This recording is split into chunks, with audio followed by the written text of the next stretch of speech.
मुळात म्हणजे आपल्याला काय वाटतं की राज्याभिषेक हा एकच दिवसाचा होता 6 जून. हा पण महाराजांचा राज्याभिषेक 29 जून पासून सुरू झालेला, तो 6 जून पर्यंत चालू होता. अच्छा.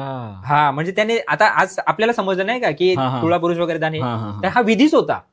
याच्यामध्ये महाराजांचं त्यांच्या ज्या पत्नी होत्या त्यांच्यासोबत लग्न वगैरे झालं, परत म्हणजे सोयराबाईंसोबत अच्छा. लग्न झालं, या सर्व गोष्टी त्यांनी लिहून ठेवलेल्या आहेत. अच्छा. हा जॉर्ज याने हेनरीने. हेनरीने. हा आणि आता तो 5 जूनला काय लिहितो की आज निराजी पंडितांचा मला एक संदेश आला आणि त्या संदेशामध्ये ते असं सांगतात की उद्या सकाळी 7 ते 8च्या दरम्यान महाराज सिंहासनावर आरूढ होणार आहेत.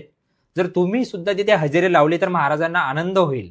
अच्छा. आणि या गोष्टीचा मी विचार केला आणि रिकाम्या हाती जाणं तिथे मला योग्य वाटत नाही, म्हणून मी हा. महाराजांसाठी एक छोटासा नजराणा देखील तयार ठेवला हा, आणि निराजी पंडित यांना मी संदेश पाठवला हा, की मी उद्या योग्य वेळेस तिथे हजर राहील. हा. आणि आता 6 जूनचं म्हणजे महाराजांच्या राज्याभिषेकाच्या दिवसाचं तो वर्णन करताना लिहितो